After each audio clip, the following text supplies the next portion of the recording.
Welcome to Voiceover Work, an audiobook sampler. Where do you listen? Today is Friday, January 13th, 2023.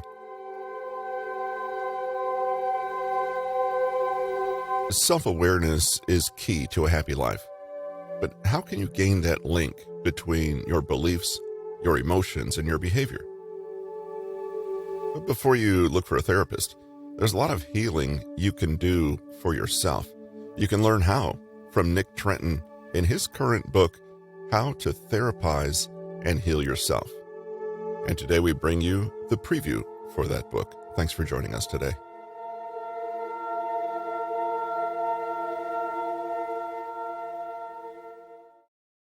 Have you ever found yourself behaving in a certain way, but not really knowing why?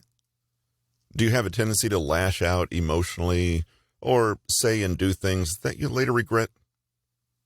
Have you ever asked yourself how you feel or what you want, only to hear the answer, I don't know? If so, then this book is for you. In the chapters that follow, we'll explore the root causes of all those behaviors in life that sabotage our happiness and undermine our well-being.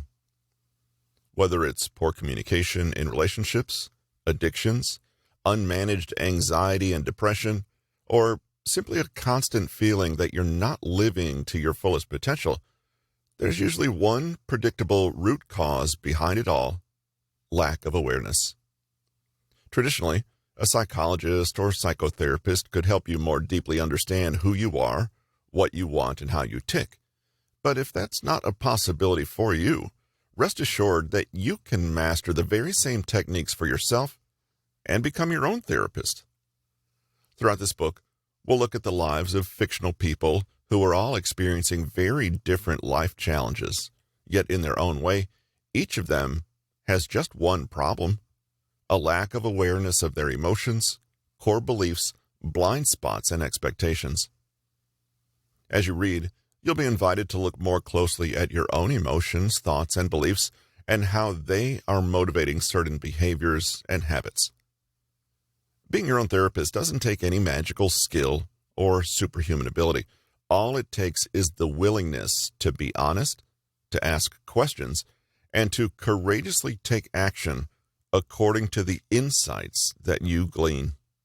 Let's jump in. Part 1. Cognitive Behavioral Therapy. Meet Clara. Going about her life one day, she encounters two particular situations.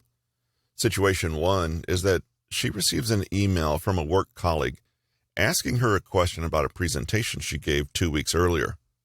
She reads the email, understands the question, and answers it factually. Situation 2 is that Clara gets home from work and sees that her husband hasn't arrived home yet. She immediately thinks, he's been in a car crash and he's dead. Terrified, she immediately takes action by blowing up his phone with panicky messages, then furiously Googles how to plan a funeral. Later, she feels a little ashamed of how over the top her actions were. What's the difference between these situations? In both, Clara is having a cognitive response to some stimulus in the environment. Yet, in situation 2, it's clear that her thoughts about the situation are not helpful or accurate. In fact, it's not the situation itself that compels Clara to feel and act as she does, but rather her thoughts about the situation.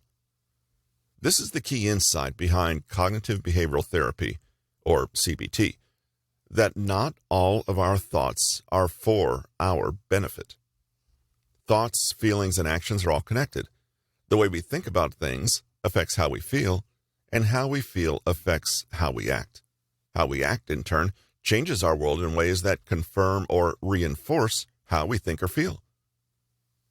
The American Psychological Association, APA, explains that there are 3 core concepts behind CBT.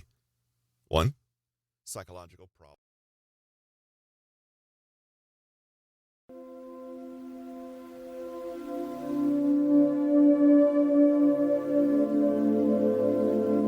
This episode of Voiceover Work was brought to you by Newton Media Group. Thanks for tuning in. If you enjoyed today's show, head on over to bit.ly/Nick Trenton to access our author's free resources and join us in a few days for the chapter-by-chapter preview of this book, How to Therapize and Heal Yourself by Nick Trenton.